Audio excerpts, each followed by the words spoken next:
नमस्कार साथियों केदारनाथ उपचुनाव के ऐलान के साथ ही उत्तराखंड कांग्रेस का आपसी घमासान भी तेज हो गया है।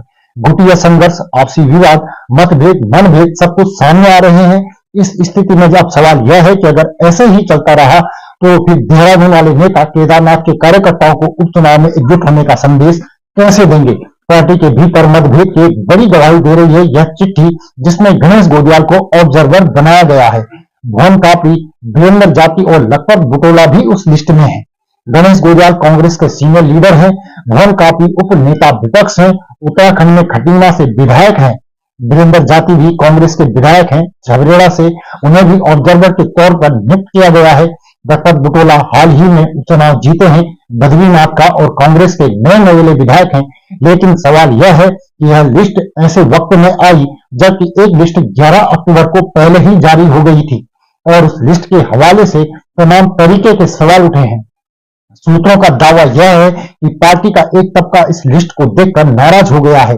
यानी जिसमें 2 नाम पहले थे वो लिस्ट भी आप देखेंगे कि किस तरीके से उस लिस्ट को कुमारी सैलजा ने ही, जो कि उत्तराखंड में कांग्रेस की प्रभारी हैं, उन्होंने जारी किया था। उसमें भुवन कापड़ी को ऑब्जर्वर बनाया गया था। उसके अलावा वीरेंद्र जाति वो विधायक हैं, उन्हें भी ऑब्जर्वर बनाया गया। सिर्फ 2 नेताओं के पहले नाम थे और इसीलिए यह कहा जा रहा है इन 2 नेताओं के नाम आने के बाद ऑब्जर्वर की लिस्ट में, क्योंकि दोनों पहली बार के ही विधायक हैं। कांग्रेस का एक गुट है जो पूरे तरीके से नाराज हो गया और उसमें नाराजगी को दूर करने के लिए अब डैमेज कंट्रोल के लिए फिर एक और नई चिट्ठी जारी की गई है। यानी महज कुछ ही दिनों बाद कांग्रेस ने अपनी ऑब्जर्वर वाली रणनीति को बदल दिया है। अब सवाल यह है कि जब ऑब्जर्वर बनने के लिए या बनाने के लिए उतनी बड़ी लड़ाई हो रही है, पार्टी के अंदर संघर्ष चल रहा है, पहले 2 नेताओं को डिक्लेयर कर दिया जाता है कि ये लोग जिम्मेदारी संभालेंगे, फिर बाद में गणेश गोदियाल और लखपत बुटोला का नाम भी उसमें ऐड किया जाता है। तो ये इस तरीके का एक गुटिया संघर्ष कांग्रेस के भीतर चल रहा है,